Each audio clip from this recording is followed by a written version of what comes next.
ಈ ಅಸ್ತಿತ್ವ ಇದೆಯಲ್ಲ, ಅಸ್ತಿತ್ವ ಹೇಗಿದೆ ಅಂತ ಹೇಳ್ತೀವಿ ಕೇಳಿ. ಜಗಳ ಬರುತ್ತಾ ಅವಾಗ ನಾವೆಲ್ಲರೂ ಒಂದೇ ಅಂತ ಅನ್ನೋದಾದರೆ, ಅದನ್ನೇ ಎಲ್ಲ ಜ್ಞಾನಿಗಳು ಹೇಳ್ಕೊಂಡು ಬಂದಿದ್ದಾರೆ. ಜಗಳ ಬ್ಯಾಡ್ರಪ್ಪ, ಯಾಕೆ ಜಗಳಾಡ್ತೀರಿ ನೀವು? ನೀವೆಲ್ಲ ಒಂದು ವಸ್ತುವಿನಿಂದ ಆದವರು. ನಾನೊಂದು ಹಿಂದಕ್ಕೊಂದು ಕತೆ ಬರೆದಿದ್ದೆ. ಒಂದು ಆಶ್ರಮದಲ್ಲಿ ಹೀರೆಕಾಯಿ ಬಳ್ಳಿ ಎಬ್ಸಿದ್ರಂತೆ, ಸೋರೆಕಾಯಿ ಬಳ್ಳಿ ಎಬ್ಸಿದ್ರು. ಹೀರೆಕಾಯಿ ಸೋರೆಕಾಯಿ ಬಳ್ಳಿ ಎಬ್ಸಿದ್ರು.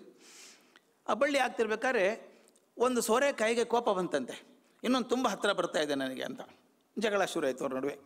ಆ ಗುರು ಬಂತ, ಏನು ಜಗಳಾಡ್ತೆ, ತಲೆ ಮುಟ್ಕೊಂಡು ನೋಡ್ಕೊಳ್ಳಿ ಅಂದಂತೆ. ತಲೆ ಮುಟ್ಕೊಂಡು ಹೀಗೆ ಮಾಡಿದ್ರೆ ಇನ್ನೊಂದು ಬಂತು, ಇನ್ನೊಂದು, ಎಲ್ಲ ಒಂದೊಂದು ಕನೆಕ್ಷನ್ ಇದೆಯಲ್ಲ. ಅರೆ, ನಮ್ಮ ಬಳ್ಳಿದೆ ಅದು ಸೋರೆಕಾಯಿ, ಇದು ನಮ್ಮ ಬಳ್ಳಿದೆ ಸೋರೆಕಾಯಿ, ಹಾಗಾದ್ರೆ ಒಂದೇ ಬಳ್ಳಿಯಿಂದ ಬಂದವರಲ್ವ ನಾವೆಲ್ಲರೂ ಅಂದಾಗ ಜಗಳ ನಿಂತು ಹೋಯಿತು ಅಂತ. ನಾವು ಅದನ್ನು ಸ್ವಲ್ಪ ಗಮನ ಇಟ್ಟು ನೋಡಿದಾಗ, ನಾವು ಮನುಷ್ಯರು ಅನ್ನೋರು ಯಾರೇ ಇದ್ದರೂ ಕೂಡ ಅದೇ ವಸ್ತುವಿನಿಂದ ಆದಂಥವ್ರು, ಆದ್ದರಿಂದ ಬೇರೆ ಆಗೋಲ್ಲ. ಅಲ್ಲಮ ಪ್ರಭು ಒಂದು ಮಾತನ್ನು ಹೇಳ್ತಾನೆ, ಅದ್ಭುತ, ನನಗೆ ಅತ್ಯಂತ ಇಷ್ಟವಾದಂಥ ವಚನ ಅದು.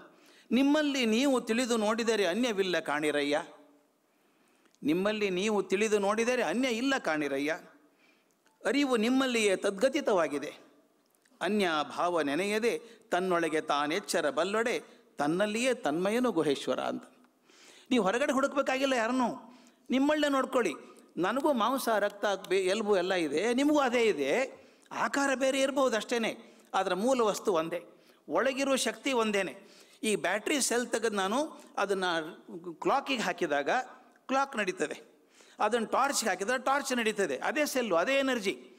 ಹಾಗೆ ನಮ್ಮ ಎಲ್ಲರಲ್ಲೂ ಒಂದೇ ಶಕ್ತಿ ಇದೆ ಅಂತ ತಿಳ್ಕೊಳ್ಳೋದು ಇರುವು ಅಂತ. ನನಗೆ ತುಂಬ ಇಷ್ಟವಾದದ್ದಂದರೆ ಈಶಾವಾಸ್ಯ ಉಪನಿಷತ್ತು. ಅದು ಅದ್ರ ಬಗ್ಗೆ ತಲೆ ಭಾಳ ಹೇಳಲ್ಲ ನಾನು ನಿಮಗೆ. ಈಶಾವಾಸ್ಯದ ಒಂದು ಮಾತು ಬರ್ತದೆ, 15ನೇ ಮಂತ್ರ. ಅವನು ಕೇಳ್ತಾನೆ, ಸಾಧಕ, ಭಗವಂತ ನಾನು ಸತ್ಯ ನೋಡ್ಬೇಕಂದಿದ್ದೀನಿ ಮಾರಾಯ, ಪರಮ ಸತ್ಯವನ್ನು ನೋಡಬೇಕು ಅಂತ ಆಸೆ ಇದೆ ನನಗೆ. ನಿಂದು ಬಂಗಾರದ ಪಾತ್ರೆ ಮುಚ್ಚಿಬಿಟ್ಟಿದೆಯಾ, ಹಿರಣ್ಮಯೇನ ಪಾತ್ರೇಣ ಸತ್ಯಸ್ಯಾಪಿ ಹಿತಂ ಮುಖಂ. ನಾನು ಸತ್ಯ ನೋಡಬೇಕು ಅಂತೀನಿ ಮಾರಾಯ, ನೀನು ಬಂಗಾರದ ಪಾತ್ರೆಯಿಂದ ಮುಚ್ಚಿಬಿಟ್ಟಿದೆಯಲ್ಲ, ದಯವಿಟ್ಟು ಸರಿಸೋದನ್ನು. ಆ ಪಾತ್ರೆ ಸರಿಸಿದರೆ ನನಗೆ ಪರಮ ಸತ್ಯ ದರ್ಶನ ಆಗ್ತದೆ, ಸರಿಸು ಅಂತಾನೆ. ಮುಂದಿನ ಮಂತ್ರ ನನ್ನ ಮೈ ಜುಮ್ ಅನಿಸುತ್ತೆ, ನೆನೆಸ್ಕೊಂಡ ಮೈ ಜುಮ್ ಅನ್ನತ್ತೆ. ಆ ಪಾತ್ರೆಯನ್ನು ಸರಿಸಿದ ತಕ್ಷಣ ಅಲ್ಲಿ ಕೂತಿದ್ದಾನಲ್ಲ ಭಕ್ತ ನೋಡ್ತಾನೆ, ಅಯ್ಯೋ ಅದು ಪರಮಸತ್ವ ಅಂತ ಕಾಯ್ತಾ ಇದ್ದೆ ನಾನು, ಸೋಹಮಸ್ಮಿ, ನಾನೇ ಅದು. ಎಷ್ಟು ಚೆನ್ನಾಗಿದೆ ನೋಡಿ. ಅದು ಯಾವುದೋ ಪರಮಸತ್ವ ಅಂತ ಕಾಯ್ಕೊಂಡು ಕುತೂಹಲದಿಂದ ಕೂತಿದ್ದೀನಿ. ಆ ಪರದೆ ಸರಿಸಿದ ತಕ್ಷಣ ಗೊತ್ತಾಗುತ್ತೆ ಅದು ಬೇರೆ ಅಲ್ಲ, ನಾನು ಬೇರೆ ಅಲ್ಲ, ನಾನೇ ಅದು, ನಾನೇ ಅದು. ಆ ಪರಮಸತ್ವದ ಒಂದು ಅಂಶ ನಾನು. ಎಂಥ ಚೆನ್ನಾಗಿದೆ ನೋಡ್ರಿ ಅದು. ಮನುಷ್ಯ ನಾನು ಆರ್ಡಿನರಿ ಅಲ್ಲ, I am not an ordinary soul, I am a spark of the divinity. Every one of us is a spark of the divinity. ಇದು ನನ್ನ ಇರು. ಆದರೆ ಏನಾಗಿದೆ, ಅದನ್ನು ಮರೆತು ಬಿಟ್ಟಿದ್ದೀವಿ ನಾವೆಲ್ಲ. ದಯವಿಟ್ಟು ನೆನ್ಕೊಳ್ಳಿ, ರಾಮ ಇದ್ದ, ಕೃಷ್ಣ ಇದ್ದ, ಬುದ್ಧ, ಮಹಾವೀರ, ಪರಮಹಂಸರು, ವಿವೇಕಾನಂದರು, ಎಲ್ಲರೂ ನಮ್ಮ ಜೊತೆಗಿದ್ದವರು, ಇದೇ ಭೂಮಿ ಮೇಲೆ ಇದ್ದವರು. ಅದಕ್ಕೆ ಗುಂಡಪ್ಪ ಹೇಳ್ತಾರೆ, ರಾಮ ನಡಿಯಿಟ್ಟನೆಲ್ಲ ಭೀಮನು ಸುರಿದ ಗಾಳಿ. ಎಂಥ ಮಾತ್ರಿ ಅದು. ಇಲ್ಲೇ ಅಡ್ಡಾಡಿದ್ದು, ರಾಮ ಭೀಮ ಅಡ್ಡಾಡಿದ್ದು ನಮ್ಮ ಹಾಗೇನೆ. ಅವರಲ್ಲೂ ಎಲ್ಬು, ಮಾಂಸ, ರಕ್ತ ಎಲ್ಲ ಇತ್ತು. ಅವ್ರು ಯಾಕೆ ದೊಡ್ಡವರು, ಅದ್ರ ಆಗಲಿಲ್ಲ?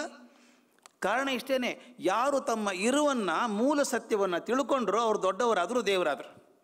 ಯಾರ ಮೂಲ ಸತ್ವವನ್ನು ತಿಳ್ಕೊಳ್ಳಿಲ್ಲ, ದೇಹನೇ ನಾನು ಅಂದ್ಕೊಂಡ್ರೋ, ದೇಹದ ತೃಪ್ತಿಗೋಸ್ಕರ ಬದುಕಿದ್ರೋ ಅವ್ರು ಯಾರೂ ದೊಡ್ಡವರಾಗಲಿಲ್ಲ, ಕೊಚ್ಕೊಂಡು ಹೋಗ್ಬಿಟ್ರು. ಆದ್ದರಿಂದ ನಾನು ಬರೀ ದೇಹ ಅಲ್ಲ ಅಂತ ಗೊತ್ತಾಗಬೇಕು. ಆತ್ಮಶಕ್ತಿಯನ್ನು ವೃದ್ಧಿ ಮಾಡಿಕೊಂಡ್ರು ಅವರೆಲ್ಲನೂ.